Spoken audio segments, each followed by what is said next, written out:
नमस्कार दोस्तों, स्वागत है आप सभी का हमारे YouTube चैनल आर के योजना पर। उत्तर प्रदेश राज्य के अधीन आने वाले दिव्यांग विधवा वृद्धावस्था और कुष्ठावस्था पेंशन धारकों के लिए एक बहुत बड़ी खुशखबरी है, क्योंकि यूपी में एक बार फिर से पेंशन का भुगतान कर दिया गया है। अप्रैल मई जून महीने की पेंशन के साथ साथ लाभार्थियों की जो पिछले 3 महीने से 6 महीने से या 9 महीने से रुकी हुई पेंशन है, तो सरकार रुकी पेंशन भी सीधे लाभार्थियों के बैंक खाते में ट्रांसफ़र कर रही है, उनको यह लाभ दिया जा रहा है। अब यदि आप भी उत्तर प्रदेश राज्य के अधीन आने वाले दिव्यांग विधवा वृद्धावस्था या कुष्ठ अवस्था में से किसी भी एक पेंशन का लाभ प्राप्त कर रहे हैं, आज की यह जानकारी आपके लिए भी बहुत ही ज़्यादा महत्वपूर्ण होने जा रही है।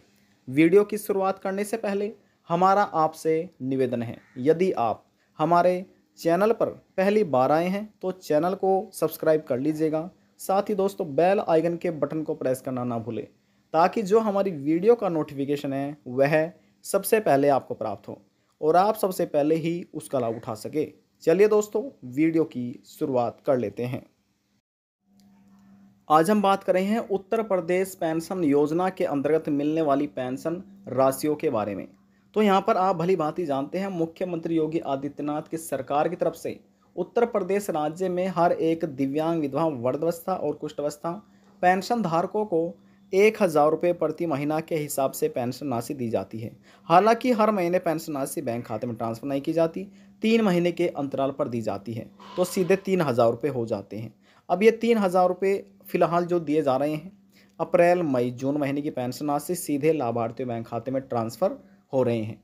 लगभग सभी जनपदों में सरकार द्वारा पेंशन को भेज दिया गया है, लेकिन कुछ ऐसे जनपदों में पेंशन धारक रह रहे हैं जिनको अभी तक पेंशन राशि नहीं मिली है अप्रैल मई जून महीने की। तो इसके पीछे कारण है आपका KYC जो पूरा नहीं है, बैंक KYC जो आपने नहीं कराया है, और यदि आपने ये सभी कार्य पूरे करा लिए हैं तो आपको मालूम नहीं है कि हमारे पेंशन एप्लीकेशन फॉर्म में गलतियां हैं या फिर नहीं है। बहुत से ऐसे पेंशन धारक हैं जिनको मालूम नहीं है कि हमारे पेंशन के एप्लीकेशन फॉर्म में गलतियां हो रही हैं, जैसे कि आधार कार्ड में नाम अलग है, एप्लीकेशन फॉर्म में नाम अलग है और बैंक के पासबुक में नाम अलग है। तो यहाँ पर सरकार इन चीज़ों को देखती है, अधिकारी जो बैठे रहते हैं समाज कल्याण के अधिकारी, तो वहाँ पर देखते हैं कि क्या गलतियाँ हो रही है, और वहाँ पर यदि कोई गलती पाई जाती है तो ये एक बहुत बड़ा कारण बन जाता है आपकी पेंशन बैंक खाते में ना पहुँचने का। तो यहाँ पर क्या करना है, ऐसे पेंशन धारकों को जिसकी पेंशन रुकी हुई है, उन्हें सबसे पहले तो अपना यानी कि पेंशन का KYC करा लेना है, जिसका पूरा नहीं है। KYC आप या तो अपने ज़िला समाज कल्याण में जाकर करा सकते हैं, विकास भवन में, या फिर आप नज़दीकी CSC सेंटर पर जाकर अपना KYC करा सकते हैं। सरकार द्वारा अभी ये प्रक्रिया शुरू की गई है, वैसे काफ़ी दिनों से चल रही है, लेकिन आप करा सकते हैं, अभी भी लागू है। KYC आपका समझ आ चुका है, आधार कार्ड और मोबाइल नंबर के माध्यम से होगा। बात करते हैं बैंक KYC की। आपका बैंक खाता चाहे ICICI बैंक में हो, पंजाब बैंक में हो, कैनरा बैंक में हो, SBI बैंक में हो, वहाँ से आप बैंक की तरफ से आपको एक KYC का फॉर्म दिया जाएगा। उसमें आपको सभी चीज़ें जानकारी भर देनी है। यदि आपके समझ नहीं आ रहा है तो बैंक वाले भर के आपको दे देंगे, और आप वहाँ पर उसी बैंक में जमा कर दीजिएगा अपने आधार कार्ड के साथ और मोबाइल नंबर के साथ। आपका बैंक KYC कंप्लीट हो जाएगा। बात करते हैं जिसकी पेंशन नहीं आ रही है, उन्होंने KYC कंप्लीट है, बैंक KYC कंप्लीट है, लेकिन फ्री पेंशन नहीं आ रही। तो ऐसे पेंशन धारकों की ज़्यादातर गलती पाई जाती है पेंशन एप्लीकेशन फॉर्म में। देखिए यहाँ पर ये 4 स्टेप होते हैं। जब आप ऑनलाइन आवेदन करते हैं, पहला स्टेप कंप्लीट। दूसरा यहाँ पर आपका होता है DWHDO द्वारा यहाँ पर फॉरवर्ड कर दिया गया है। फिर यहाँ पर DW द्वारा वेरीफाइड होता है, और यहाँ पर री वेरीफाइड होता है। ये 4 ऑप्शन होते हैं। तो ये सभी चीज़ें आपका री वेरीफाइड किस तारीख में हुआ है, ये आप जाकर अपने ज़िला समाज कल्याण के अधिकारियों के पास चेक करा सकते हैं। और आपका आता है एक PFMS। जितनी भी पेंशन होती है वह सभी PFMS के माध्यम से सरकार लाभार्थियों बैंक खाते में ट्रांसफ़र करती हैं, तो आपका ये भी एक्सेप्ट होना चाहिए।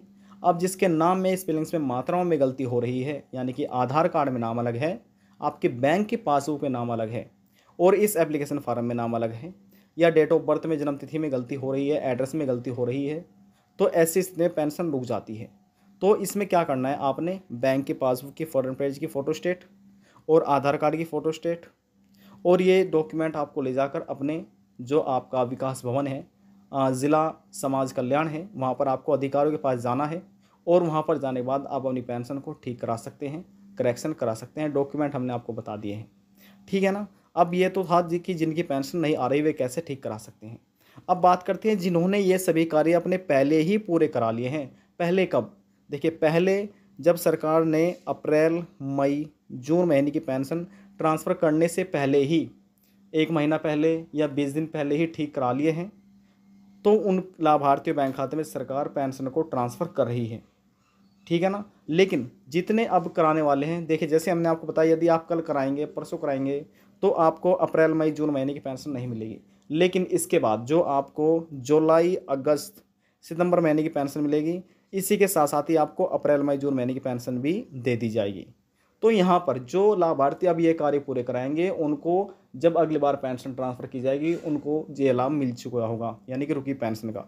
अब जिन्होंने पहले ही कार्य अपने पूरे करा लिए हैं, उन लाभार्थी बैंक खाते में सरकार रुकी पेंशन को ट्रांसफ़र कर रही है। देखिए, इसका हम आपको एक प्रूफ भी दिखाते हैं। हमारे पास एक मैसेज है, जैसे आप पेंशन धारक, तो इसी प्रकार से हमारे पास और भी अन्य जानकारी में पेंशन है, तो उनका हमारे पास मैसेज आया, तो हम उनका मैसेज दिखाते हैं कि किस तारीख में उनकी रुकी पेंशन लाभार्थियों के बैंक खाते में ट्रांसफ़र की गई है। तो देखिए, यहाँ हमारे पास एक मैसेज है, यहाँ पर आप पढ़ सकते हैं, dear customer, your account number, ये अकाउंट नंबर है, has a credit by transfer of 9,000 यानी कि 9,000 रुपये ऑन किस तारीख में 8/8/2023 बाय किस बैंक है? देखिए बैंक, देखिए बाय बैंक, अवेलेबल बैलेंस हो जाता है 9,215 रुपये। यानी कि इन लाभार्थियों बैंक खाते में सीधे रुकी हुई पेंशन 1,000 रुपये प्रति महीने के हिसाब से सरकार पेंशन दे रही है, तो 9 महीने की हो जाती है सीधे 9,000 रुपये। इन लाभार्थियों बैंक खाते में सरकार ने रुकी पेंशन को ट्रांसफ़र कर दिया गया है। 215 रुपये पहले ही इनके बैंक खाते में पड़े हुए थे, यानी कि 215 रुपये दशमलव 6 पैसे, तो टोटल हो जाते हैं 9,215 रुपये 6 पैसे इनका अवेलेबल बैलेंस है।